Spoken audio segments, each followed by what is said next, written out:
Hola, buen día, bienvenidos. Bienvenidos a nuestro último webinar del ciclo promoviendo la profesionalización digital. El día de hoy tenemos temas bastante relevantes y de gran impacto en la actualidad en lo que es el ecosistema en general. Le damos las gracias a nuestros speakers, Gabriel Silveira, Gabriel Budiño y Alejandro Lescaus. Les voy a conversar un poco acerca de la cámara, sobre nuestros pilares fundamentales y sobre todo nuestra acción comercial que está próxima. Lo primero es que somos una cámara transversal, lo cual integramos tanto a proveedores de servicio como al retail directamente. Trabajamos bajo tres pilares fundamentales. El primero de ellos es el desarrollo del ecosistema, donde tenemos acciones comerciales, por ejemplo, como Digital Day y Ciberlunes, que ya les voy a contar un poco más. Después, en el marco de lo que es nuestro ciclo de capacitaciones, tenemos el generar y difundir conocimiento a todo el ecosistema. Por tal motivo generamos instancias y tanto webinar como capacitaciones presenciales y a su vez generamos 13 informes al año. Y por último, y no menos importante, representamos a nuestros socios ante entes públicos y entes privados. Referente a nuestra acción comercial registrada ciberlunes.ui, se trata de 3 días de descuento que serán en el mes de noviembre. Ya están abiertas las inscripciones. Actualmente Ciberlunes se posiciona como la acción comercial más importante del año a nivel de retail, lo cual invitamos a todas las empresas a sumarse de manera oficial. Les dejo por acá mi contacto, ciberlunes@ceu.org.uy. Por acá tenemos otro de nuestros contactos para compartir información que necesiten y estar a la orden. Es socios@ceu.org.uy y el número de teléfono es 26 26 16 38. Muchísimas gracias a nuestros sponsors, DAC, Fenicio, UES, Equifaz, Growlac y por supuesto Ciberlunes, quien organiza la Cámara de la Economía Digital del Uruguay. A continuación les vamos a presentar algunos videos y de inmediato comenzamos con nuestra primera charla del día de hoy. Muchas gracias.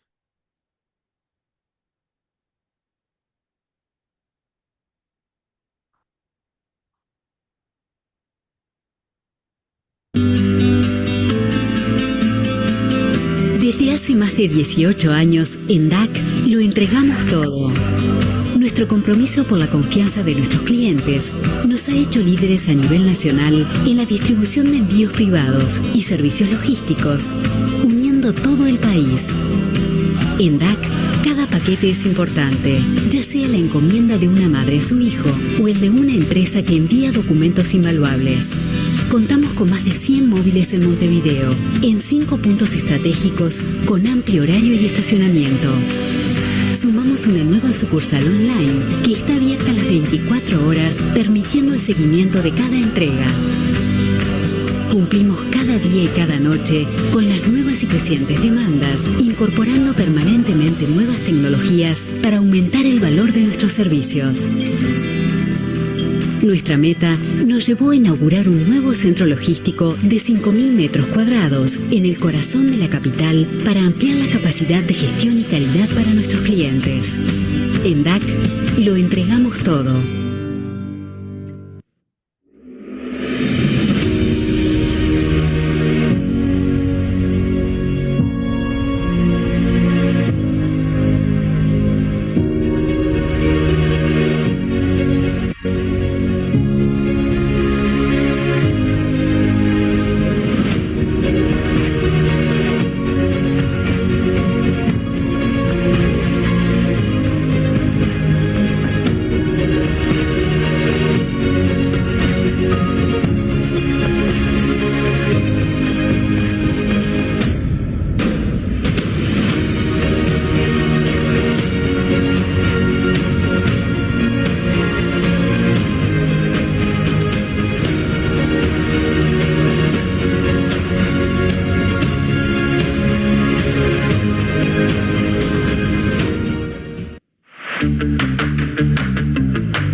solución integral para la logística de e-commerce en Uruguay es nuestra misión. En UES lo hacemos posible.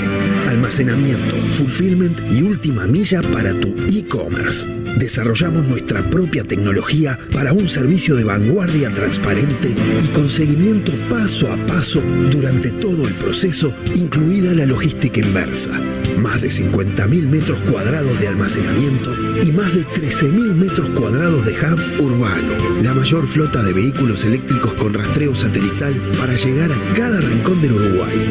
Integración propia con todas las plataformas. Más de 80 pick-up centers y más de 1.600 colaboradores para asegurarnos que los envíos cumplan con la promesa de entrega. Envíos flex en el día y 24 horas a todo el país. Somos UES. Somos Uruguay. Somos la solución logística para tu e-commerce en Uruguay. UES. Todo llega.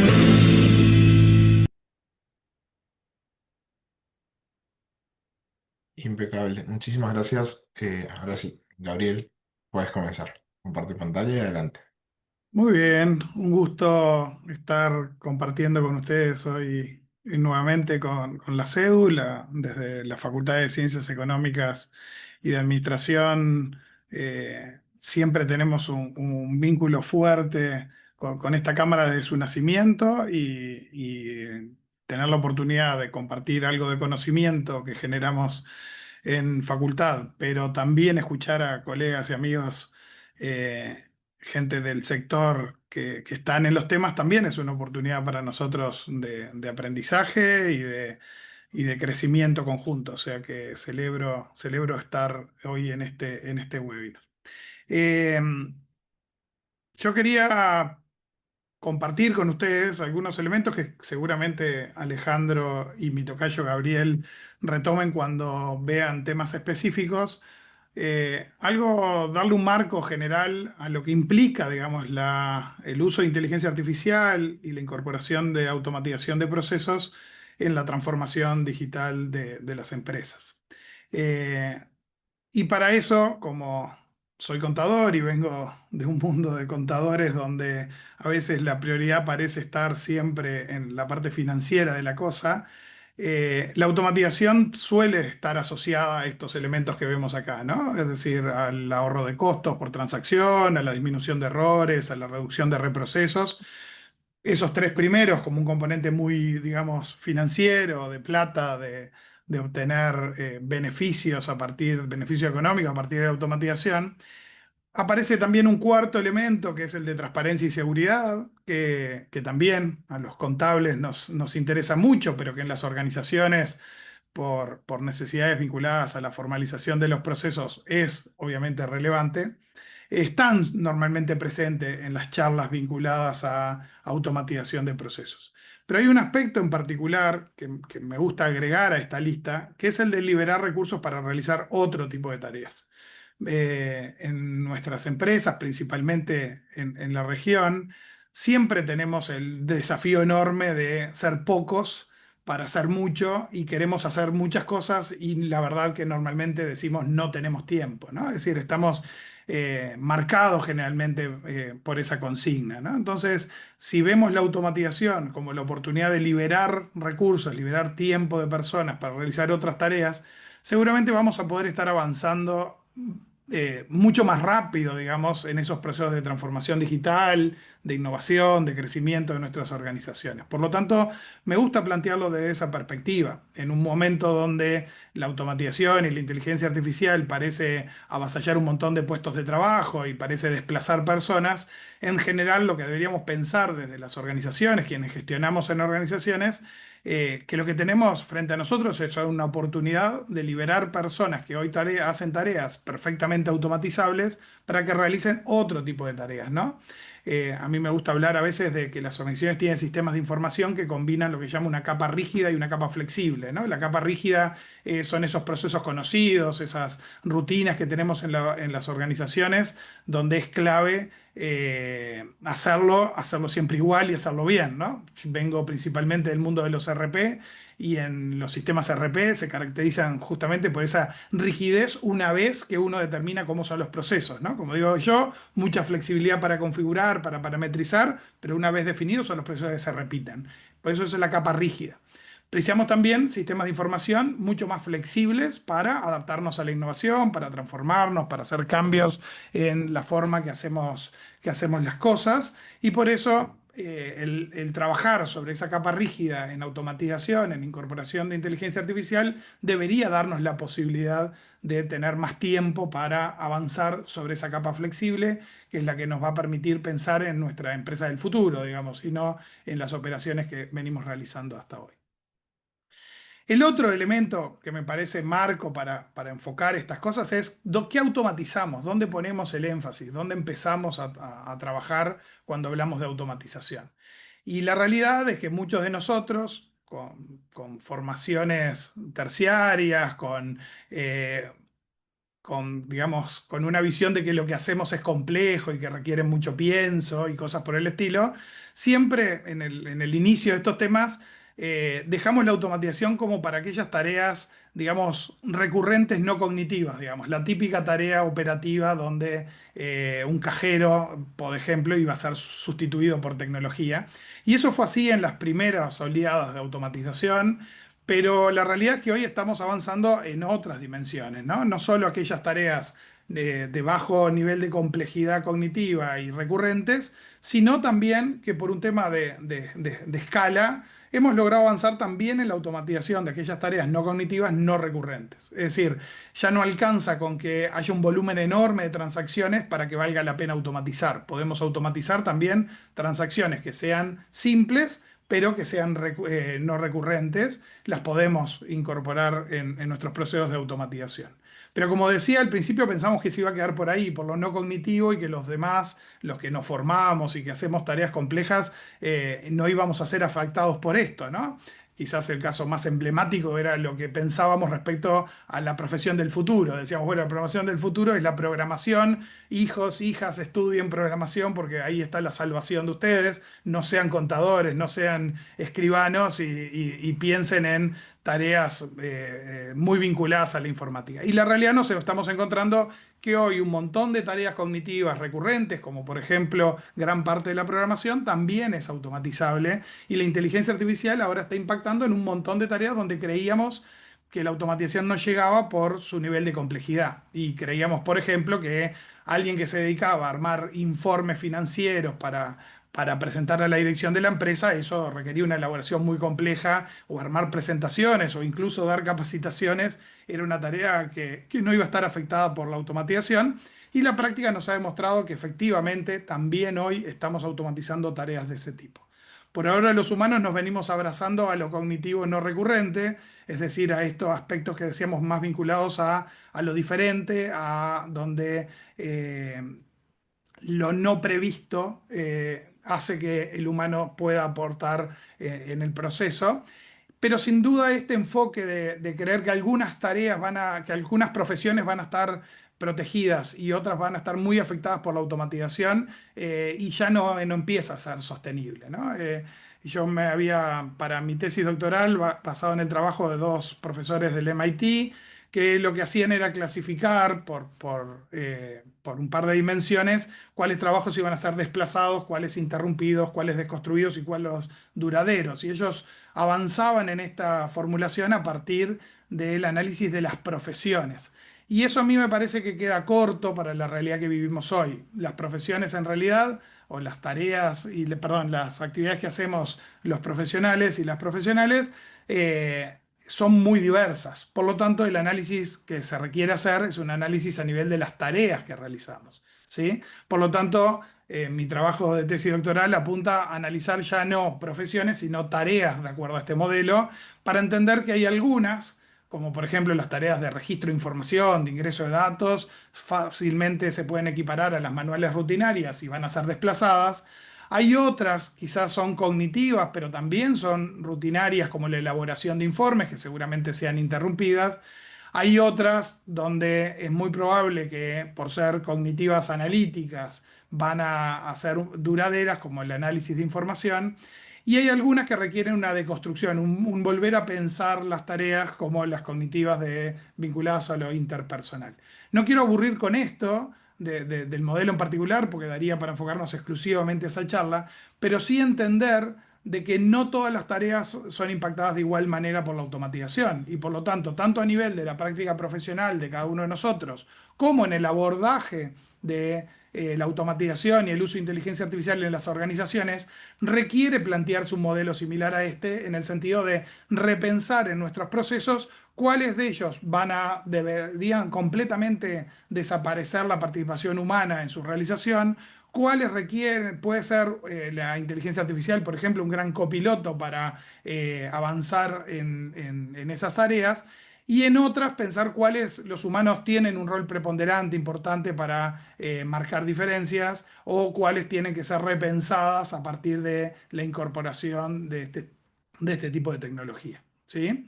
Por lo tanto, en el abordaje que hago yo lo planteo en términos de verbos, digamos, ¿no? De tareas específicas que hacemos, ¿no? Y ahí pongo algunos ejemplos de distintas actividades humanas donde el impacto de la automatización y la inteligencia artificial tiene distintos enfoques, y eso es un poco lo que deberíamos hacer en nuestras organizaciones cuando nos planteamos sobre el impacto y dónde podemos incorporar inteligencia artificial o dónde podemos incorporar automatización de procesos. No lo deberíamos hacer solo en un tema de lo simple y repetitivo, sino en pensar cómo en todas las áreas de la organización podemos incorporarlo. Vamos a tener que hacerlo de distinta manera, y los humanos seguramente juguemos un rol diferente en cada uno de estos aspectos.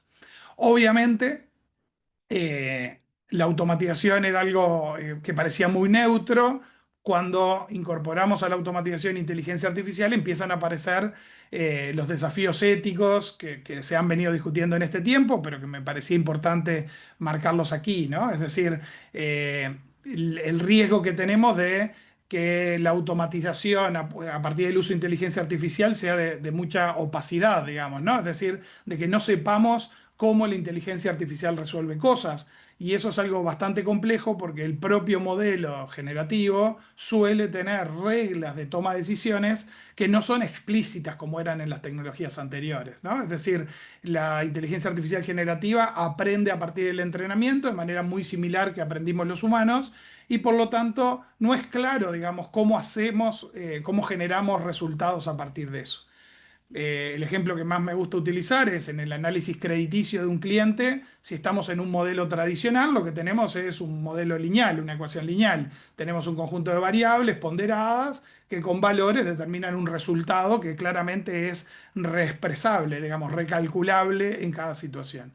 En cambio, cuando utilizamos inteligencia artificial basado en información acumulada de experiencias anteriores de los clientes, es bastante difícil hoy en día pedirle a una inteligencia artificial que explique por qué asignó ese nivel de riesgo crediticio, porque en realidad la forma que analiza la información, como decíamos, es muy similar a la que usamos los humanos para aprender. ¿Sí? Si nosotros pensamos, cada uno de nosotros, cómo logramos diferenciar un gato de un perro, y seguramente no lo hacemos a partir de una descripción taxativa, digamos, de variables biológicas que podemos poner en una tabla y explicarlas claramente, sino que intuitivamente, entre comillas, muy lo intuitivo, clasificamos en base en realidad a todas las experiencias pasadas que tuvimos.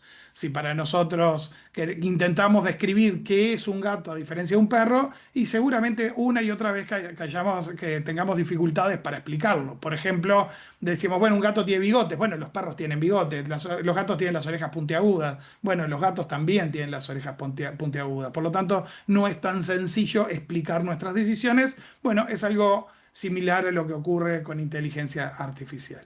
Obviamente, y creo que a esta altura es muy conocido por todos los que estamos participando de este webinar, el sesgo de los datos también tiene un peso importante en estos dilemas éticos que planteamos a partir del uso de inteligencia artificial en los procesos de automatización. Aunque parezca imparcial, arrastra todos nuestros prejuicios. No es que la inteligencia artificial sea prejuiciosa, no es que la inteligencia artificial tenga sesgo por decisión, por sus propios valores, sino porque está tomando, digamos, de nuestros propios históricos, y nuestros históricos son parciales, sesgados, prejuiciados.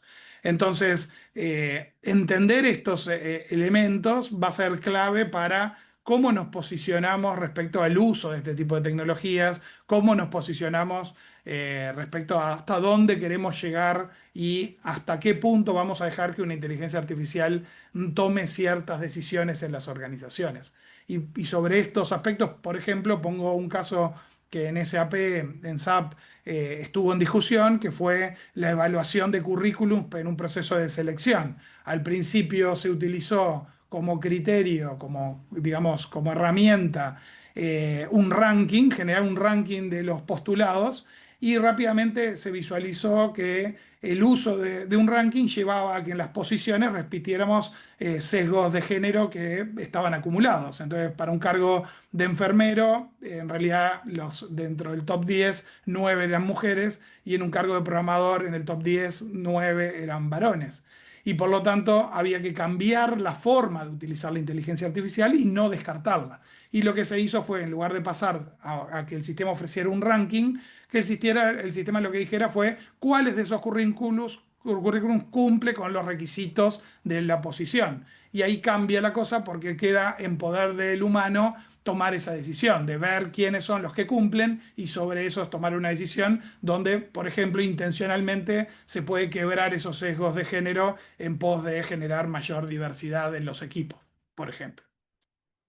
Y obviamente en algo que hoy no voy a entrar, pero que también deberíamos tenerlo sobre la mesa, es el impacto que tenemos en esquemas de desigualdades, por ejemplo, ¿no? Y qué pasa con nuestros equipos de trabajo en las organizaciones que no estén preparados para esa transformación, para salir de la capa rígida hacia la capa flexible, para abandonar esas tareas que hoy automatizamos y pedirles que realicen tareas más complejas, de mente más abierta, de pensar nuevos procesos y cómo vamos a hacer para acompañar esos procesos adentro de nuestros equipos, ¿no? Es decir, si la inteligencia artificial va a eliminar a algunas personas, no sería buena idea. Lo que debería la inteligencia artificial y la automatización eliminar son ciertos puestos de trabajo o ciertos conjuntos de tareas, pero las personas deberían ser igual de valiosas, pero eso requiere acompañamientos y es algo que deberíamos estar charlando en la interna de nuestras organizaciones para avanzar de manera justa, de manera responsable, digamos, en la incorporación de estas tecnologías. Yo acá pongo algunos autores que hacen una mirada positiva de esto, de la automatización, no como algo que nos desplaza, sino de que nos da una oportunidad y nos termina empoderando, ¿no? Es decir, liberar tiempo para la creatividad, para las tareas más estratégicas, para poner foco en el juicio y en la decisión, en apoyarnos en la empatía de los humanos para tratar algunos temas, ¿sí? Y que no solo se trata de hacer al trabajador más productivo, sino crear nuevas tareas, ¿no? Pensar que podemos hacer otras cosas, no solo hacerlo de siempre más eficiente, con menos tiempo, con menos recursos, sino pensar que podemos hacer cosas que hasta ahora no hacíamos. Y eso se puede resumir como que la inteligencia artificial nos puede ayudar a multiplicar, digamos, a multiplicar nuestra capacidad de equipos de trabajo, a mejorar obviamente la velocidad con que hacemos un conjunto de tareas, pero también mejorar la calidad de lo que hacemos. Es decir, que la automatización y la inteligencia artificial no sea simplemente hacer lo que hicimos siempre más rápido o de manera más barata, con menos personas, sino de que lo hagamos efectivamente mejor y con otra cabeza. Este pantallazo general lo que buscaba era justamente ponernos en situación, ponernos en el contexto de lo que podemos hacer con inteligencia artificial y estoy seguro que Gabriel, que va a continuar ahora con esta charla, nos va a aportar un montón de ejemplos de cómo llevar esto a la práctica, de cómo transformar esto que parece muy conceptual a ejemplos concretos de donde la inteligencia artificial, donde la automatización de procesos puede marcar la diferencia. De mi parte, otra vez agradecerles. Quedan ahí mis datos de contacto y obviamente seguimos con preguntas de ustedes durante el webinar.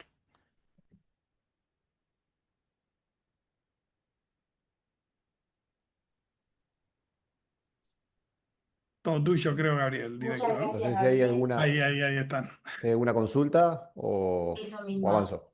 Si alguien tiene alguna consulta, puede hacerla por por el chat o por la sección de preguntas y respuestas. Avanzo. Voy a compartir pantalla. Dame un segundito. Ahí estamos.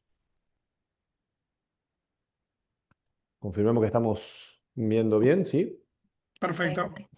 Bueno, muy bien. Muchísimas gracias a todos los que están presentes. Un gusto compartir con ustedes este evento y con los organizadores y mis queridos colegas speakers, Alejandro y Gabriel.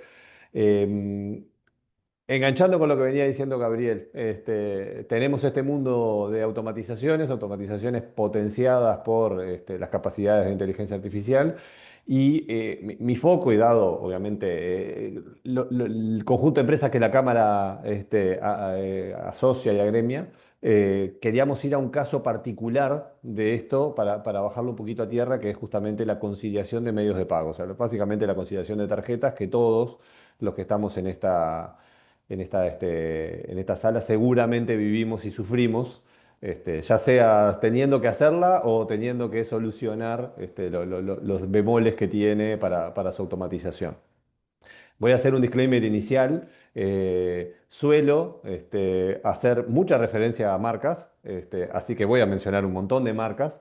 Sepan que es, cuando hablo de marca, hablo de empresas de software o empresas de servicios relacionados con tecnología. Sepan que son todos amigos, así que, y son todos muy buenos, así que voy a hablar de ellos tranquilamente. Voy a mencionar algunos que incluso son socios de la Cámara en lo que tiene que ver con soluciones de conciliación. Gabriel ya lo mencionó, acá nos spoileamos un poco uno al otro, pero bueno, nuestro marco de transformación digital básicamente apunta a la mejora, y lo que nosotros manejamos, este es un modelo que nosotros definimos para poder transmitir nuestra idea, es que uno se transforma y uno implementa e invierte en tecnología para generar más demanda, para hacer mejor eficiencia o mejor operativa a la interna o para desarrollar nuevos negocios. Y acá hay transversales a todo esto, que es lo que para eso traje este slide, que refieren a la inteligencia artificial y la automatización. Hoy son dos transversales. Hace un tiempo nosotros manejamos principalmente las personas, el talento, que es uno de los que se mantiene, y todos los temas de seguridad de información y ciber, pero en los últimos años automatización e inteligencia artificial cobraron la misma relevancia. O sea, hoy es tan importante lo que hago con mi equipo como los pasos que doy hacia el desarrollo, la implementación de estas tecnologías, y apuntan a cualquiera de los focos, como les decía yo. Puedo vender más aplicándolo, puedo ser más eficiente aplicándolo o puedo generar nuevos modelos de negocio. En este marco lo que nos gusta hacer nosotros es definir con las empresas o les recomendamos a las empresas, fíjense en qué cajita quieren trabajar y vean qué tecnologías son las que tienen que implementar y qué, más al lado de transformación, qué habilidades y qué capacitaciones le tienen que dar al equipo para su mejor aprovechamiento. Por lo cual, tecnología más conocimiento del negocio es lo que genera ese nexo y ese valor para todos. Yendo al caso en particular, y como dice el título, vivíamos en un mundo más fácil hace unos años donde lo que teníamos que conciliar era el banco. ¿Ah? Espero tener a varios CFOs o a varios referentes del área de finanzas en el público para que recuerden junto conmigo esta época linda donde nosotros, cuando hablábamos de conciliación mayormente bancaria. Los bancos obviamente tienen otro tipo de conciliaciones de movimiento, pero era una conciliación que para mí lo más relevante era que era de inicio a fin. Yo miraba mi sistema de gestión, mi RP o mi sistema contable, el que fuere, y miraba el banco y hacía una conciliación de movimientos. El peor escenario que tenía ahí era que no tenía la misma descripción o que me caían en una fecha distinta, porque los fines de semana, lo que el movimiento del viernes contable me caía el lunes, pero era bastante sencillo la identificación, siempre era de grandes volúmenes, por lo cual todos los sistemas de gestión, incluso algunos sistemas expertos, como le llamamos, fueron a tratar de solucionar este problema y dijeron, bueno, vamos a solucionar la conciliación. Cuando empezamos a trabajar con tarjetas, estoy hablando hace 2 décadas, ¿no? O sea, cuando empezamos masivamente a trabajar con tarjetas, empezó a aparecer un concepto un poco más complejo de conciliación, donde yo no tengo un proceso de inicio a fin, tengo varias etapas intermedias, ahora las vamos a repasar, tengo montos diferentes en lo que es el sistema y lo que es la acreditación, porque hay comisiones, porque hay retenciones, o sea, tengo una serie de variables que hacen que mi sistema no sea sencillo, o que mejor dicho, que mi conciliación no sea punta a punta, no sea del origen al final, sino que yo tengo que hacer varios pasos de conciliación para estar tranquilo y avanzar de forma adecuada y evitar cualquier tipo de error. Y acá es donde la automatización tiene un rol fundamental. ¿Cuál es la situación en la que nosotros nos encontramos con muchas empresas? Es tan compleja la conciliación que me es más caro encarar ese trabajo, enganchado con lo que decía Gabriel más temprano, el tema de la eficiencia y el valor que le aporta.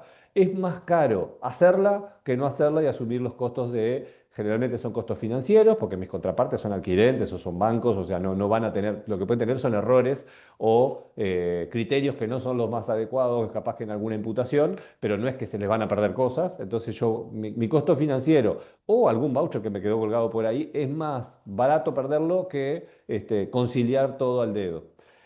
A medida que crece el volumen y con las estadísticas, que ahora la vamos a repasar con las estadísticas que tenemos, el mundo hace que ya es más difícil asumir ese costo y que es más complejo, y el balance entre el costo-beneficio, entre no hacer una conciliación adecuada y hacerlo, empezó a cambiar. ¿Y por qué empezó a cambiar? Justamente porque el ecosistema se complejizó. ¿Ah? Tenemos un ecosistema donde tenemos iniciadores de pago, las redes de POS, antes teníamos distintos adquirentes, ahora tenemos la multiadquirencia, pero tengo una variedad de adquirentes, tengo agregadores como Mercado Pago que juegan una lógica bien relevante, tengo emisores, por otro lado, y tengo el dinero digital, tengo los débitos, tengo las tarjetas de crédito. O sea, hay un conjunto de instrumentos y de actores que ha complejizado el panorama. Eso arriba de estadísticas que vienen del Banco Central y de los informes de SEDU, vienen arriba de crecimientos impactantes en el volumen de transacciones. O sea, nosotros estamos viendo que siguen las tarjetas siendo el 73%, pero con un crecimiento en volumen de más del 20% de un año al otro. No tenemos cerrado los datos del BCU del primer semestre, pero la tendencia es más o menos la misma. El otro día miraba un informe del último Ciberlunes, más de 60 o cerca de 60 millones de transacciones en una instancia, más allá que es más de un día. Entonces, las empresas que trabajan con estos medios de pago de forma masiva, el no conciliar realmente representa un dolor, y el conciliar representa otro dolor, que es el cómo lo hago y cómo logro yo automatizar esta tarea para que efectivamente sea viable. Si no, voy a tener que tener un equipo de 5 personas. Nunca llegué a ver esa realidad, pero sí a 2 personas dedicadas full time en una empresa de retail. Lo llegamos a ver y logramos bajar a eso a más de la mitad, o la empresa logró bajar a eso a más de la mitad, a tener una persona medio tiempo, con dedicación a esto, aprovechando para hacer otro tipo de análisis que eran necesarios y que enriquecían a la administración. Esto se me trancó, denme un segundito, porque no pasa la PPT. Opa, se salió. Vamos de vuelta. A ver si estamos, sí. Entonces, ¿cuáles son los desafíos? Como dijimos, múltiples contrapartes y esquemas al mismo tiempo. ¿Tá? Yo tengo dificultades para entender el esquema. Muchas veces nosotros nos encontramos con empresas que directamente no entienden el esquema de medio pago. Lo que saben es que cobran con POS, saben que cobran con tarjeta, piensan que las comisiones son todas iguales, piensan que los planes de pago son todos iguales. Seguramente la mayoría de ustedes tiene esto muy medido y tiene esto bastante afinado, pero no todas son así. Y además hay un cambio constante. Ya el Banco Central está dando un roadmap al 2030 de cómo van a ser las tasas, de cómo van a variar, por lo cual tengo continuamente cambios. Y ni que hablar cuando yo me paso, que hoy la guerra de adquirentes está bastante interesante, cuando yo me paso un adquirente a otro, me mejoran la tasa, pero me cambian las fechas de pago, me cambian las tasas por plan, que son distintas a las anteriores, tengo acreditaciones en un día, tengo acreditaciones 2 veces al día. O sea, no es sencillo, está el esquema ahí de acuerdos comerciales, no es sencillo identificar dónde estoy parado, sobre todo si soy bastante dinámico en eso. Los medios de pago van cambiando, aparecen toque, aparecen las tarjetas de crédito del celular, que sin embargo para nosotros en la conciliación son exactamente lo mismo, pero van cambiando los medios de pago que se van utilizando. Y lo que hay también es una tendencia, como dice abajo, a la integración con financiadores, que va cambiando el sector. O sea, el sector hace 3 años no es el mismo que era hoy. Las personas con las que hablaban estaban paradas en otra realidad, y hoy estoy para una realidad bastante más compleja. Entonces parece bastante abrumador, sobre todo cuando yo estoy hablando de una empresa que vende mucho por e-commerce, que vende mucho en local, que mayormente vende con tarjeta de crédito. Incluso tenemos instituciones donde ya te dicen, yo ya no vendo con efectivo en alguno de mis puntos de venta, solo vendo con medios de pago digitales. A eso se suma que las transferencias siguen siendo un medio de pago bastante utilizado, dependiendo del área de negocio en la que estemos, pero son bastante utilizadas también. Entonces mi ecosistema es bien complejo. Y cuando yo miro ese ecosistema transaccional, como le decía hoy, no es el punta a punta. Yo voy a tener un proceso donde nosotros acá lo intentamos esquematizar, está muy simplificado, siempre hago ese disclaimer, porque se puede poner más etapas, pero partiendo en etapas nosotros lo que tenemos es un momento de venta, donde están las redes de post, donde está el momento de la concreción del cupón, ¿sí? Y después de ahí empiezan distintos estados de ese cupón que pasan a un cupón confirmado, después que pasa ese cupón estando en una liquidación, después esa liquidación pasa a tener retenciones y después hay una acreditación en el banco. Todo ese proceso, como yo les decía, muchas empresas van desde lo que les dice el POS, que son los cupones, los números de autorización, a lo que llega al banco, intentan hacer una conciliación con cierto grado de racionalidad y tratando de ver que, aplicando reglas básicas, mi tasa promedio es esta, entonces si el margen es más o menos 2%, dale que es bueno, y de esa forma van conciliando o analizando sus movimientos. Pese a eso, nosotros lo que identificamos es que en general hay una necesidad de tener alguna capa intermedia. Ese conciliador, y lo pusimos así a propósito, puede ser un conciliador de robótico o un conciliador de software, o puede ser un ser humano, pero ese rol de conciliador en este esquema por lo menos tiene 4 instancias en las que tiene que hacer un chequeo. Primero que nada hay que revisar la integridad de los cupones, eso es ver que efectivamente todos los cupones generados tengan un cupón confirmado. Ahí empiezan a jugar los contracargos, empiezan a jugar las anulaciones, empiezan a jugar cierto tipo de operativas que tenemos normalmente, y después van a la etapa, de una vez que están confirmados, van a la etapa de liquidación. Los cupones que entraron en esta liquidación son los que tenían que entrar, dependiendo de su plan de pago, dependiendo de su fecha. En la comisión que me aplicaron sobre ese cupón, dependiendo de su plan de pago, dependiendo de su fecha y demás, es la correcta. Me aplicaron la tasa, los aranceles, obviamente son los adecuados. Y de ahí después me hicieron las retenciones que corresponden. Esas retenciones están volcadas o no están volcadas a DGI, tengo los resguardos que acreditan esas retenciones, y finalmente ahí llego cuando tengo el neto de los cupones liquidados a la transacción en la conciliación bancaria.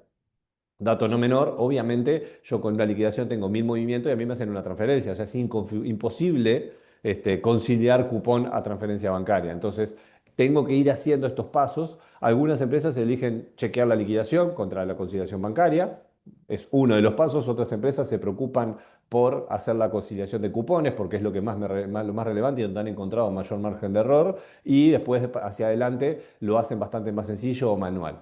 Entonces, ese conciliador lo que va a intentar hacer es, sea humano o no humano, va a intentar o debería intentar evaluar cada una de estas etapas, entender el proceso, eso es relevante, o sea, para poder hacerlo bien yo tengo que entender el proceso y a partir de ahí empezar a hacer las conciliaciones. Si yo tengo un movimiento masivo, en la primera y la segunda son de muchísimo volumen, hacia adelante ya son más sencillas porque van atadas a agrupadores que son la liquidación, entonces me es más sencillo manejarlo de forma manual, si se quiere decir de alguna forma. Entonces, ¿qué interrogantes surgen cuando yo estoy en este proceso? Primero que nada, y lo más importante a cualquier empresa, a cualquier administrador, lo que le importa es cuánto me estoy pagando, qué estoy haciendo. Acá hay asociado a esto, yo me estoy enfocando en la liquidación, pero asociado a la liquidación está el flujo de fondos. O sea, yo puedo tener mucha incertidumbre acerca de cómo es el flujo de fondo proyectado en base a cómo están el acuerdo comercial hecho con mi adquirente o con el agregador, y cuándo me van a estar cayendo los fondos de cada uno de los cupones, dependiendo de su plazo y dependiendo de su cantidad de cuotas. Por lo cual me importa cuál es el costo que estoy teniendo por esta financiación, por esta utilización de los diversos medios de pago, costo por cada uno de ellos, y cuáles son los plazos de acreditación para yo manejar mi propio flujo de fondos. ¿Qué otros cargos me pueden estar cobrando? Acá, además de las tasas tradicionales, muchos de ustedes tienen acuerdos con distintos bancos, por ejemplo, para descuentos especiales. Esos descuentos especiales, que son descuentos por marca, son un share que van compartidos, y eso se gestionan y se concilian por aparte de la conciliación tradicional. Entonces tenemos otro punto más, pero hay otros cargos ahí que estoy aplicando. ¿Cuánto me cuesta vender en cuotas? No sé si ustedes han visto, pero hay muchas empresas que van y te dicen, yo te vendo en 1, 3 y 6. ¿Qué pasó con la 2, la 4 o la 5? No sabemos, evidentemente hubo un análisis y vieron que esos esquemas no eran los más usados o no le eran los convenientes desde el punto de vista de tasa y de acreditación. Puedo anticipar los cobros, tengo contracargos, o sea, todas estas preguntas e interrogantes son las que nosotros nos hacemos de cara a la conciliación. Si es si es viable hacerlo, todas las empresas quieren tener esta información. A todos ustedes seguramente les gustaría poder hacer un informe semanal o mensual donde especifique cuál es el costo promedio por cada medio de pago, cuáles son los planes de pago más utilizados, cuáles son los costos que están teniendo, qué local o qué sucursal nuestra está teniendo más contracargos o está teniendo más anulaciones o está teniendo más problemas, que los cierres de lote no están siendo los correctos. O sea, podemos identificar un montón de información, no solo contable, sino de gestión, asociados a estas operaciones. El problema es el costo de ejecutar ese análisis. Acá siempre nosotros lo compartimos seguro con todos los speakers porque lo decimos siempre. El problema que tenemos acá es, tengo mucha data, el tema es qué puedo hacer con ella, y es el valor real de los datos depende del costo de la inversión que yo quiera asumir para procesarlos. Ahí es donde entra donde entra el rol de la automatización. Y entonces, ¿cómo vamos a armar este esquema? Normalmente encontramos esta escalerita hacia mayor eficiencia, hacia mayor profesionalización de la tarea en particular, y eso refiere a arrancamos todos por Excel. El Excel es el amigo de la gente que trabaja en administración y de los contadores, y vamos todos trabajando con Excel. Después nos damos cuenta que el volumen es grande, que tenemos problemas, que hay que tratar de hacer algo, y normalmente nos encontramos con empresas que lo que hacen es las benditas, benditas de verdad, no estoy haciendo un juicio de valor, macros, con un poquito de código ahí atrás también, con alguna colaboración del equipo de TI, que nos empiezan a robotizar alguna de las tareas. Me bajo la liquidación, la pego en Excel, corro alguna macro y después voy teniendo algún proceso más o menos de conciliación. Y a partir de ahí entran las dos capas que son las que yo voy a hacer un doble clic hoy. El RPA, ¿sí? Tecnología que Gabriel estuvo comentando más temprano, pero que repasemos, es una tecnología agnóstica a cualquier solución, esa es su calidad, su principal cualidad del RPA, o sea, no requiere desarrollo del sistema al que voy a tomar datos o del sistema al que voy a tomar datos, sino que tomo control de la solución como si fuera un usuario, o sea, simula una persona, esas son la característica que identifica el RPA, más allá de que hay muchas más. Y ahí arriba de ese están los sistemas expertos, los cuales yo les voy a mencionar algunos, que como les dije son empresas incluso socias de la Cámara, que son sistemas que han dicho, bueno, yo encontré este dolor y voy a ir a solucionar este dolor de punto de vista con un producto propio, con un producto que se enfoque exclusivamente en este dolor. No es un RPA hecho ad hoc, no es que mi solución es distinta a la de Alejandro, no, es la misma solución que aplica a todos los casos porque se ha hecho un desarrollo a medida. A nivel de RPA, rápidamente, ¿qué es lo que podemos hacer? O sea, la robotización de procesos lo que hace, como le decía, es un desarrollo con una tecnología que permite conectarse a otros sistemas. Se mete al home banking, se mete a mi ERP o a mi sistema contable y baja un estado de cuenta y lo mete al sistema como posible movimiento previo a la contabilidad, o si es automatizable el asiento, hace el asiento. Lo mismo para una conciliación. Le voy a decir cuáles son los orígenes de datos, le voy a decir cuáles son las reglas de cruce de datos y él me va a entregar el retorno de una conciliación. Normalmente apuntamos a procesos, como decía Gabriel, del tema cognitivo o no cognitivo, apuntamos a procesos reiterativos, a procesos que efectivamente lleven muchas horas, porque es rentable hacer un RPA cuando yo estoy insumiendo muchas horas en una tarea que no tiene gran valor. Valor no es la palabra, perdón, que no requiere de toma de decisiones, ¿sí? Entonces yo prefiero esa capacidad que tienen los seres humanos a enfocarla en otras tareas que requieran más participación y estas dejárselos a los bots. Los bots, como decimos siempre, no duermen, no se equivocan más allá de su programación. O sea, si yo le dije que haga algo mal, lo va a hacer mal todas las veces, pero lo va a hacer consistentemente mal, ¿tá? O sea, si hay un caso que no está contemplado y lo resuelve mal, lo va a resolver siempre mal. No es que no se equivoquen, sino que hacen exactamente la misma sucesión de pasos definida con condicionales. Si pasa A, hace A, si pasa B, hace C, pero lo hacen de la misma forma y tienen la capacidad de tomar control de los sistemas, meterse en una base de datos, o tomar control, quiero decir, entrar con usuario, clave y contraseña, ¿no? O sea, ponen G. Silveira la contraseña y entran como que fuera yo y mueven el mouse y el teclado dentro del RP, sin necesidad de que el RP haga desarrollo. Por eso se dice que es agnóstica. Entonces, una capa de esta automatización se puede hacer con RPA. ¿tá? El RPA además está ahora potenciado por la inteligencia artificial, entonces algunas decisiones, no, estamos en una capa todavía muy incipiente, pero algunas decisiones que antes eran lo que se llamaban robots atendidos, es decir, un robot que hasta cierto paso iba, quedaba esperando la decisión de un humano y después seguía. Ahora puede simular en base a la data que contenga con algún algoritmo o con alguna conexión con un LLM, con algún modelo de inteligencia artificial generativa, puede simular alguna decisión y tomarla para que después la revise un humano. Entonces van caminando a ser más inteligentes los robots. Los robots antes, como les digo, eran muy cuadraditos, ahora van caminando a ser un poquito más inteligentes. En esa línea, las características que tienen estos proyectos es que son a medida de lo que yo necesito. ¿Ah? Yo voy a trabajar porque tengo un problema puntual y voy a atacarlo con mis insumos de información y con mi salida deseada, ¿sí? Esto, por ejemplo, cuando hablábamos recién de los acuerdos comerciales que tenemos con algún banco, ustedes vieron que las liquidaciones son siempre estructuradas, pero cuando hacen un acuerdo, a muchos de ustedes les llega un Excel que un día cambia, el otro día no cambia, que no es parte de un proceso que bajo de una plataforma. Ahí, por ejemplo, los robots cobran mucha importancia porque son capaces de adaptarse a la realidad puntual de lo que a mí me llega y como a mí me llega y con los datos que yo tengo. Ahora, cuando vamos a algo más estructurado, parece más saludable ir a otro tipo de soluciones que son las soluciones expertas, ¿tá? Que ahí vamos ahora a avanzar sobre eso. El punto acá es que yo puedo robotizar. Obviamente los robots sirven para cualquier proceso, no estamos hablando solo de medio de pago, yo lo llevo a medio de pago porque es la temática de hoy, pero puedo robotizar alta y baja en BPS, cosa que hemos hecho, o sea, se puede hacer cualquier cosa. No se queden solo con que es para esto si no lo conocen todavía la tecnología, pero en esto no solo lo aplicamos en los casos en donde la solución que requiero es un poquito más adaptada a mí. Cuando me voy a la solución de datos expertos, yo ahí lo separo en dos mundos. Como les dije, yo menciono muchas marcas en esta charla. Cuando voy, lo primero llamo a las soluciones hiper especializadas. Yo acá estoy trayendo tres: Unimate, Luceo, Damap, como les dije, son algunos de ellos socios de la cámara. Son soluciones que dijeron, acá hay un dolor y voy a desarrollar un producto para este dolor. ¿Ah?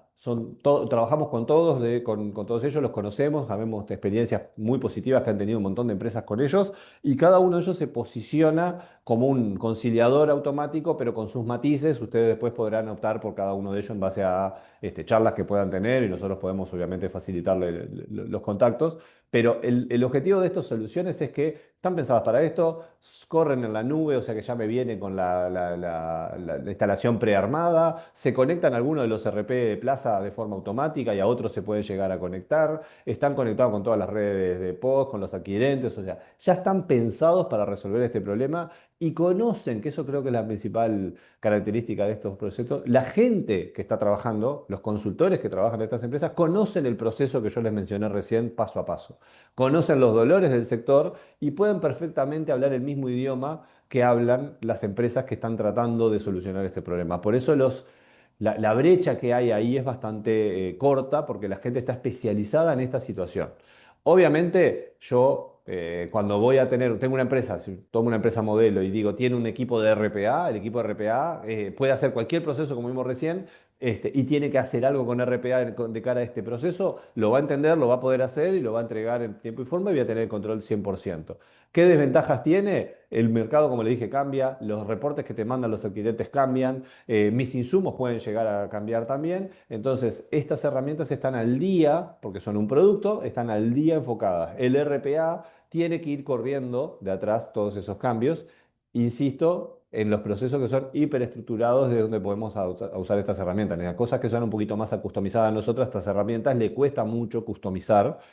Perdón si hay alguno de mis amigos consultores acá en la charla, pero les cuesta un poco más, obviamente, customizar para un cliente porque son una solución genérica para un montón de clientes y un montón de realidades. ¿Ah? Tienen capacidad de hacerlo, pero les cuesta más de punto de vista de hasta filosófico decir, che, yo voy a hacer esto que le sirve solo a Gabriel. No tiene mucho sentido para el modelo de negocio. Y después están, que ahí traje marcas mundiales, pero las marcas locales también lo hacen. Están los generalistas que son básicamente los RP que dicen, che, yo ya tengo un conciliador un conciliador bancario, de cuenta bancaria. ¿Por qué no uso esta misma tecnología o este mismo proceso para esta solución o este dolor de tarjetas de crédito? Y muchas veces algunos de ellos generan add-ons o generan módulos en particular. Los software locales también de Uruguay han desarrollado mucho con respecto a esto y van a intentar hacer parte de la conciliación. ¿Cuál es mi opinión? Esto es una opinión personal. Mi opinión personal es que lo hacen muy bien y se centran en el principal dolor, seguramente, que es la parte de cupones y la parte de la conciliación bancaria.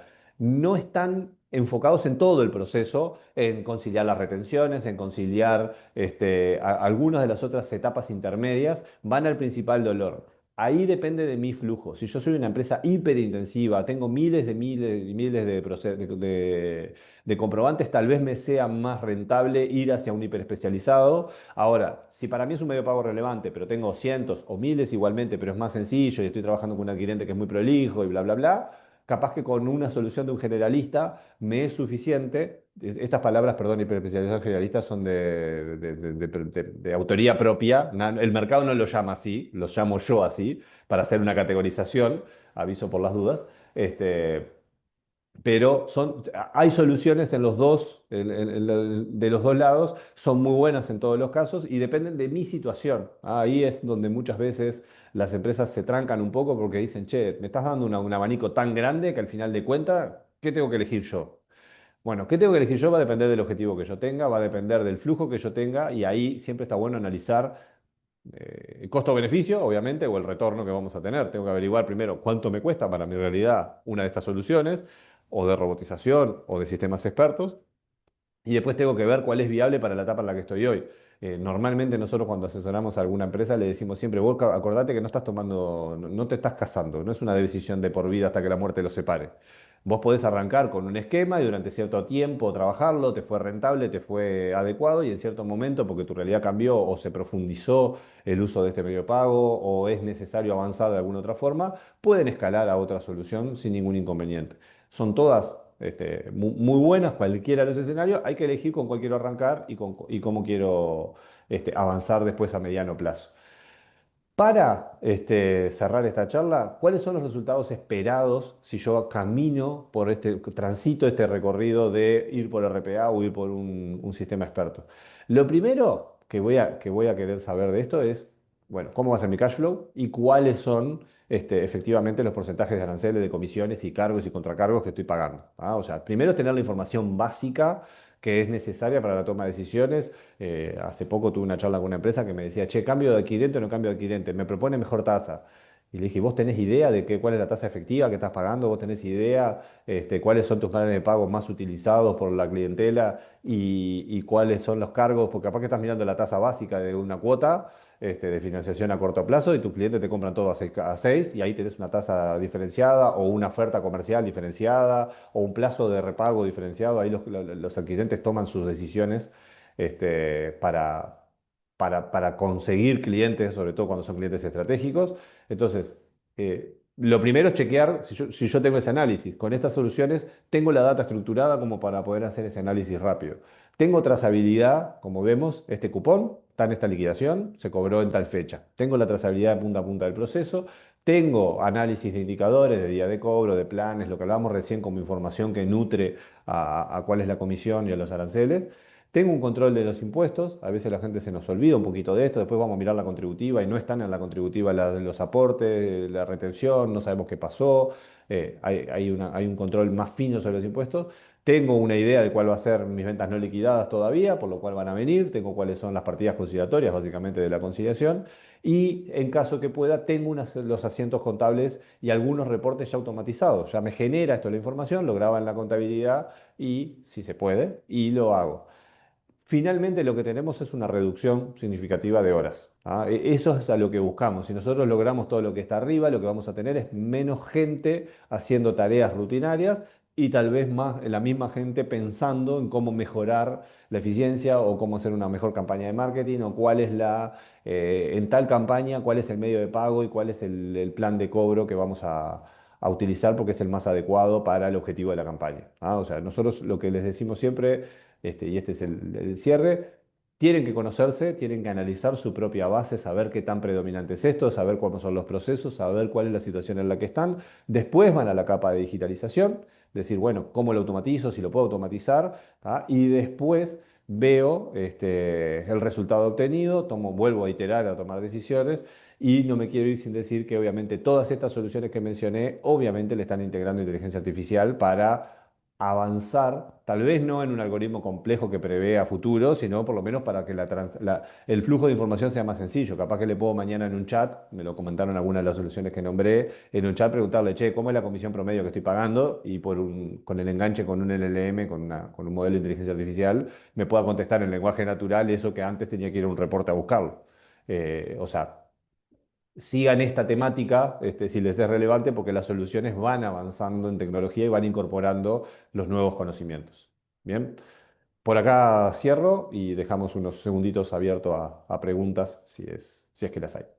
Muchas gracias, Gabriel. Tenemos sí una consulta de Julieta en el chat. No sé si querés que te la lea. Déjame ver. El costo de desarrollo, sí, acá. El costo de desarrollo y mantenimiento de la solución a medida se justifica únicamente por el ahorro de un empleado full time o más allá de ese ahorro existen otros valores asociados. A ver, el full time me mató. Tenemos que ir, tenemos que de vuelta. Es poco feliz la respuesta, pero depende del caso. Si vos tenés una persona full time haciendo esto, seguramente se justifica o el desarrollo o el sistema experto. Eso ni que hablar. Es poco probable que vos tengas el proceso de punta a punta. O sea, estos sistemas los usa una persona. O sea, son sistemas que vos tenés que entrar, loguearte y trabajar sobre la información. Hay partidas conciliatorias que el sistema logra conciliar, pero hay algunas que no, y vos tenés que componer 5 partidas en 2 fechas distintas con una y este cupón que pasó, y hay una investigación. O sea, lo que nosotros vemos es que la gente utiliza sus horas para rastrear casos y para gestionar casos de cara a mis proveedores, básicamente a mis adquirentes, para rastrear casos y poder cobrar en fecha o poder cobrar efectivamente algunos cupones o cancelar algunos contracargos. O sea, lográs gestionar la información que te devuelve la herramienta y lográs obtener el rédito de esa información que si no, nunca lo hubieses visto y esos cupones no te los pagan en 10 años. Entonces, vos lográs transformar lo que hace la persona saliendo de lo rutinario a lo rutinario lo hizo una herramienta y vos lo haces. Es poco probable que vos, es poco probable, bueno, en mi experiencia no me he encontrado con casos donde vos digas, mirá, tengo un equipo tan grande que voy a limpiar o achicar ese equipo a menos personas, porque efectivamente con las que tengo ahora me da para hacer lo que estoy automatizando y además el análisis. Lo normal es transformarlos o liberar algunas horas para hacer otras tareas.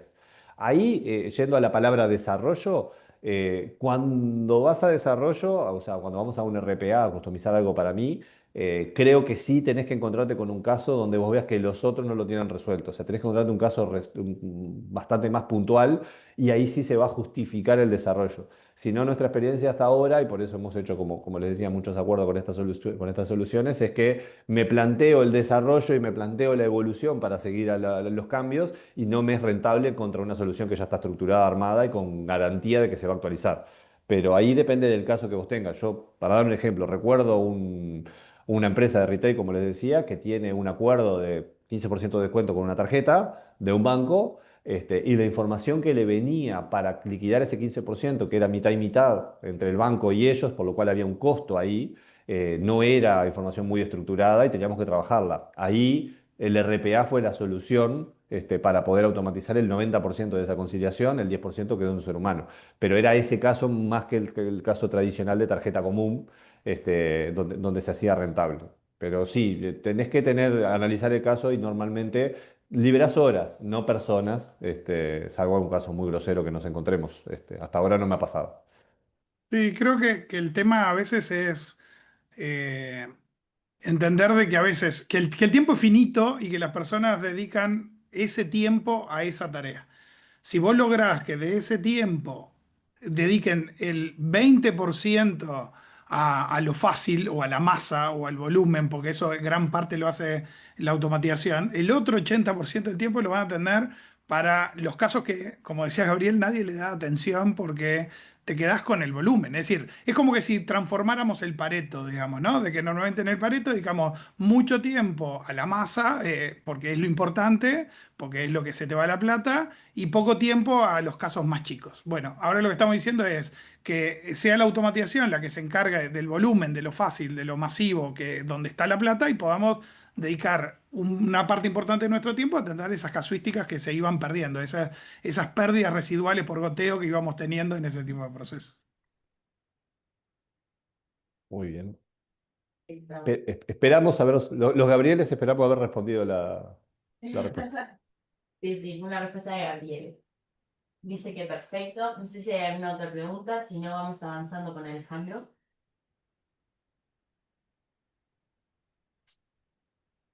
Bueno, Bueno, si les parece, partimos entonces. ¿Se ve bien la presentación?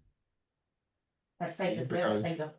Excelente. Bueno, nada, estamos girando bastante en algo que subyace a todo lo que estamos comentando, que tienen que ver con los datos, ¿sí? Que son claves, por ejemplo, para alimentar los modelos de inteligencia artificial, pero también son básicos en nuestra operación del día a día, ¿verdad? Por tanto, los datos son uno de los activos que tenemos en las organizaciones hoy en día más valiosos, pero a la vez son de los activos más vulnerables que tenemos de cara a poder perderlos por distintos motivos. Entonces, lo que vamos a ver hoy es un poco distintas estrategias para protegernos ante esa posible pérdida de datos y poder darle continuidad a nuestras operaciones. Entonces, hay distintos motivos por el cual nosotros podemos perder datos, ¿sí?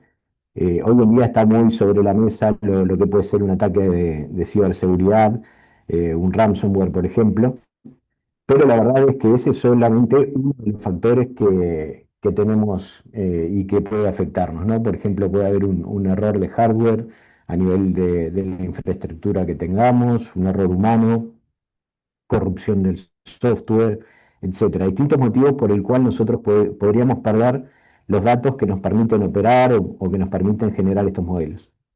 Entonces, por eso se hace bien relevante el poder asegurarnos de tenerlos protegidos. Entonces, nosotros siempre decimos, y acá vamos a ir al ejemplo de ciberseguridad y ransomware, porque quizás es el más atractivo hoy en día y ayuda a entender bastante bien. Nosotros siempre decimos que no es tanto de si me va a pasar, sino de cuándo me va a pasar, ¿sí? O sea, probablemente voy a tener un ataque de ciberseguridad en mi organización y tal vez, ojalá no, pueda tener una filtración de mis datos, ¿verdad? Entonces, imaginemos por un momento que todos nuestros datos fueron secuestrados. Por ejemplo, no sé si todo el mundo lo maneja, pero un ataque de ransomware básicamente es un ataque en el cual acceden a tu información y te la encriptan, ¿verdad?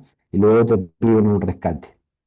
Entonces, todos nuestros datos están secuestrados, no tenemos acceso a los datos, por ejemplo, nuestros datos financieros, los datos de nuestros clientes, nuestros planes estratégicos, ¿sí? De alguna manera no tenemos forma de operar. Y este es un escenario que lamentablemente no es teórico, es un escenario que le pasa a organizaciones todos los días. Por ejemplo, en Estados Unidos un ataque en promedio de este tipo supone un costo económico de unos 4 millones de dólares, ¿no? Porque hay una parte que es el rescate, pero hay otra parte que es el impacto en el negocio y el recuperar la operación. Ahora, el problema no es solo financiero, al final hay un problema de confianza de los clientes en que mi operación no funciona, ¿sí? Y de vuelta, algunas de las mediciones y encuestas que se generan afirman que un 75% de las empresas que sufren en este tipo de ataques y no estaban preparados tienen una tendencia fuerte a quebrar en el próximo año, ¿no? Entonces, la verdad que se hace bien relevante proteger nuestra información. Una de las cosas que a mí siempre me gusta es pararme en el futuro, digamos, pensar, bueno, esto me está sucediendo, esto ya me sucedió, y preguntarme qué podría haber hecho o qué podríamos hacer, dado que todavía no nos pasó, ¿no?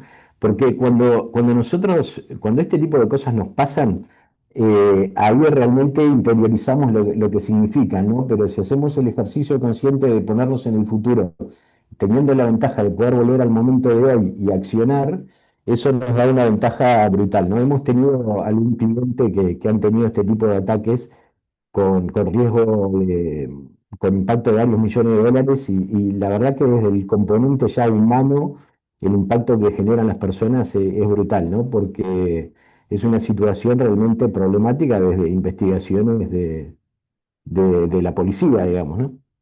Y los sospechosos al principio cualquiera, son todos y sobre todo los que están más cerca del problema. Entonces, ¿qué podríamos haber hecho? Bueno, entonces acá hay una estrategia que originalmente fue creada por un fotógrafo bastante famoso que perdió un conjunto de fotos importantes que tenía y que eran irreemplazables.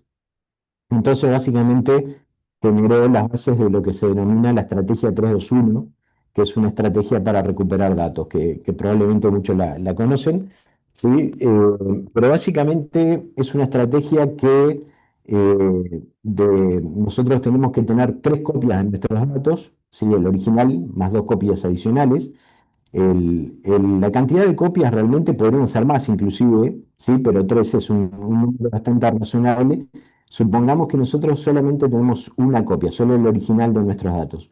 Bueno, entonces, si donde tenemos esos datos, por ejemplo, tengo una probabilidad de 1 entre 100 de perder los datos, bueno, la verdad que tengo un 1% de probabilidad de perder esos datos, ¿no? En cambio, si ya tengo una segunda copia, esto es exponencial, es 1 en 10.000. Y si tengo 2 copias es 1 en 1 millón, con lo cual me protejo bastante más teniendo esas 3 copias.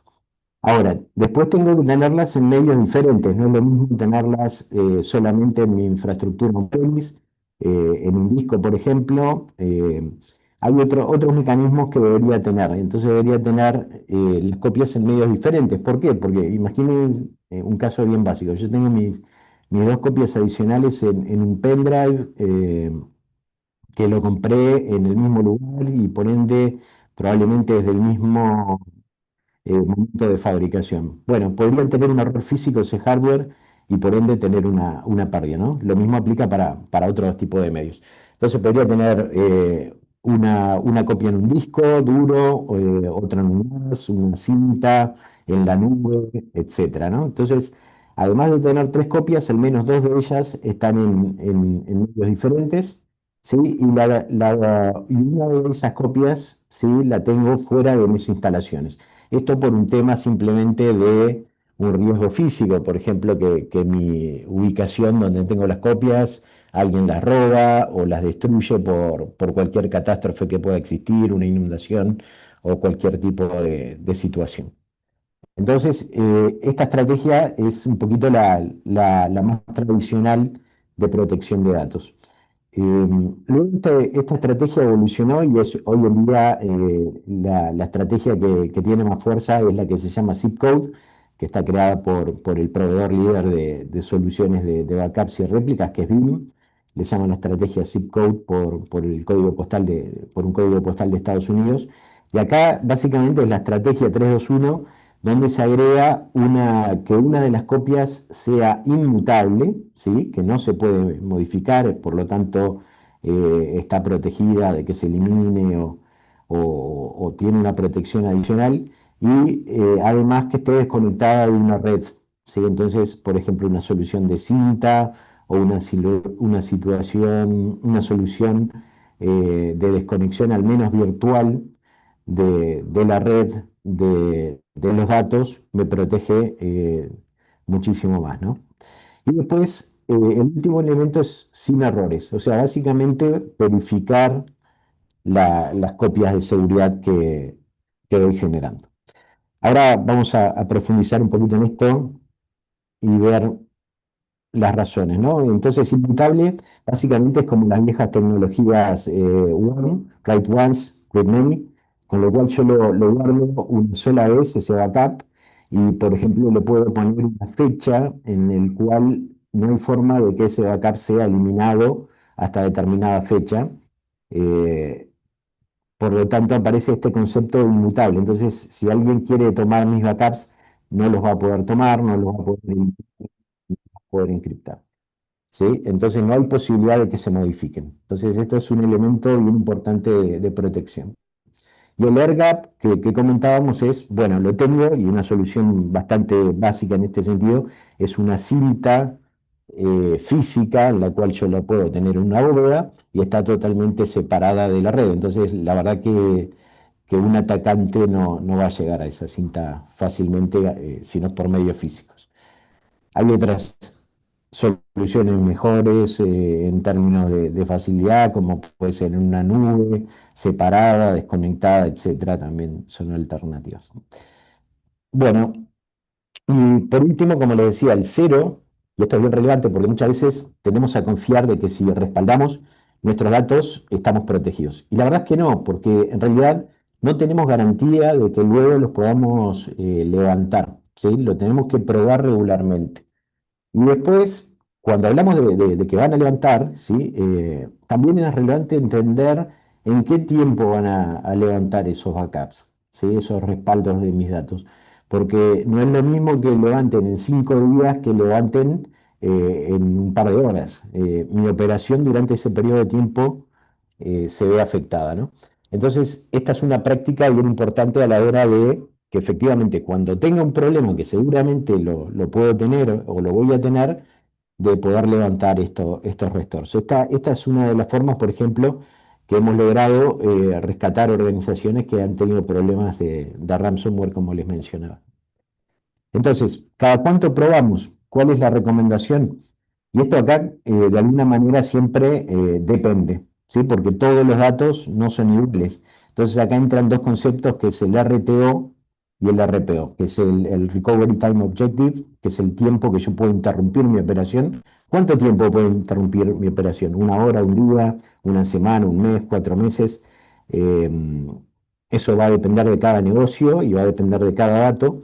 Y el RPO, que es la pérdida de datos tolerables. ¿Cuántos datos para atrás puedo perder mientras estoy desde el último backup? Por ejemplo, si yo tengo un backup semanal, bueno, puedo perder toda una semana. Si tengo un backup diario, puedo perder un día de datos de información.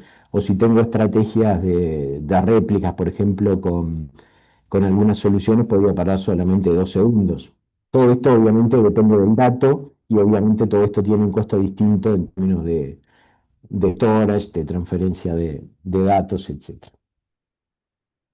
Bueno, entonces, ¿por qué backups externos y locales? Creo que bastante obvio, ya lo tocamos, pero de alguna forma, bueno, me conviene tener mis datos separados, ni que hablar, por cualquier incidente, por ejemplo, físico de una ubicación, pero también tenerlos en local tiene ventajas en cuanto a velocidad, en si pierdo conexiones de red, etcétera.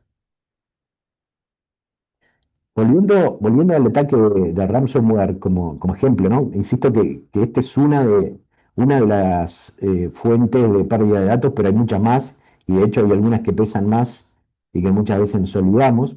Entonces, en este ataque, básicamente están encriptando los datos, y estos ciberatacantes se infiltran en la organización y eventualmente están por meses analizando tu organización sin dar señales de que están ahí. Entonces ellos luego piden un rescate que saben que podés pagar, ¿no? Esa es un poco la estrategia, saben dónde están los datos claves, etcétera. Entonces el monto del rescate está en función de lo que creen que pueden cobrarte y lo saben bastante bien porque están viendo tu información. ¿Sí? Entonces acá entran a aparecer conceptos hoy en día de forensics, que no es solo bueno, evitar que me ingresen, pero también, en caso de que lo hagan, saber qué datos quedaron expuestos, ¿sí? Cuán críticos son, si son sensibles, por ejemplo, los datos de los pacientes de una clínica, más allá de que yo pueda continuar operando, si esos datos se filtran y quedan disponibles en la web o en la deep web, realmente es un problema de reputación y eventualmente de continuidad fuerte de mi empresa, ¿no?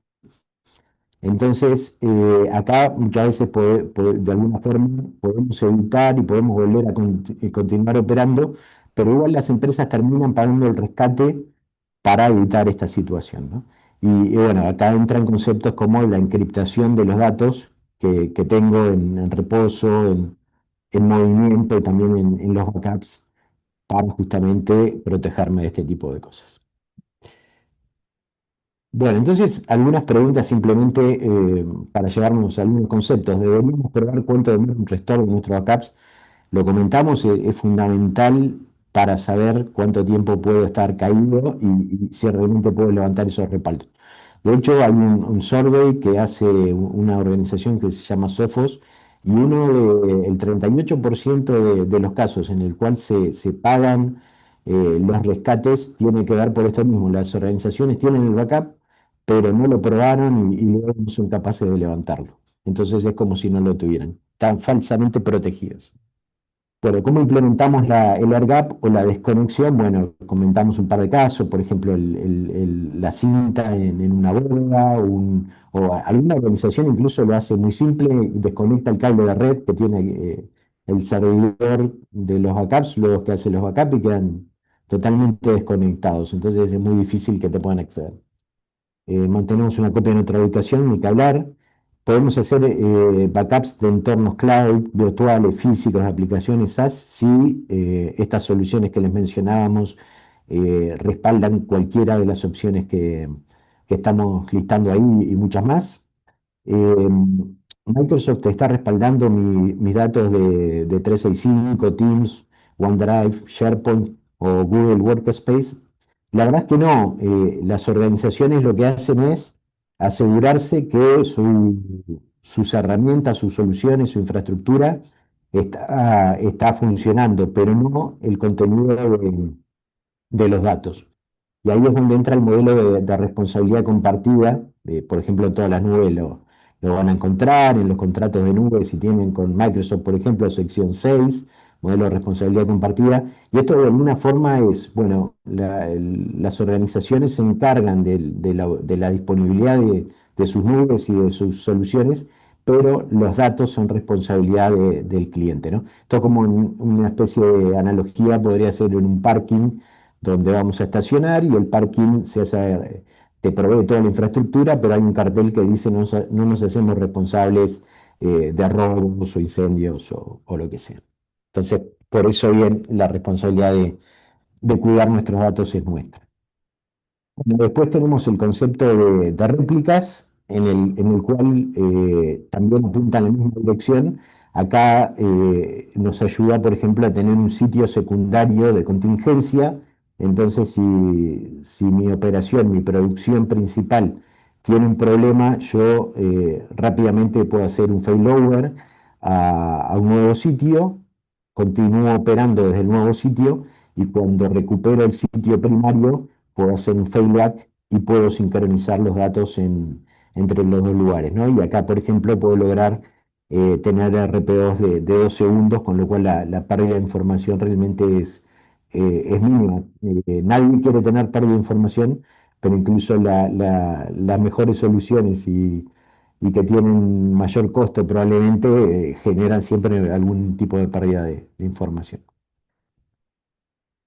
Bueno, estas prácticas, por ejemplo, la estrategia 3-2-1-1-0 está bastante alineado con las prácticas de NIST a nivel de estándares de seguridad que son, digamos, de facto las mejores prácticas para protegernos a nivel de datos. NIST cubre otros elementos, pero bueno, las soluciones que le estamos comentando como BIM te protege en línea con estas buenas prácticas. Y finalmente, no podía faltar las tendencias de resiliencia, justamente con estas soluciones también incorporan conceptos de inteligencia artificial y tienen modelos predictivos, por ejemplo, que te ayudan a detectar una situación que pudieses tener, un eventual ataque, una eventualidad pérdida de información, realizando análisis predictivos sobre los datos que van obteniendo. Hasta aquí la presentación. Tengo algo más, pero creo que invertir el tiempo sería hasta aquí, pero podemos compartir algunos datos luego, si quieren, con métricas de la industria en este sentido. Muchas gracias. Muchas gracias, Alejandro. No sé si alguien tiene alguna consulta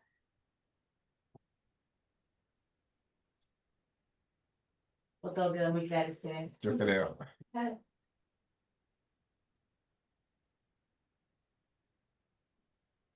bueno, me parece que no hay consultas, eso quiere decir que quedó todo muy claro. Así que bueno, agradecerles, Alejandro y a los Gabrieles. Muchas gracias por compartir todo este conocimiento tan importante. Y bueno, obviamente a nuestros sponsors. Y bueno, damos por terminado este webinar y los esperamos también hoy a la tarde a las 15 que tenemos ahora sí el último webinar del año sobre emprendedurismo.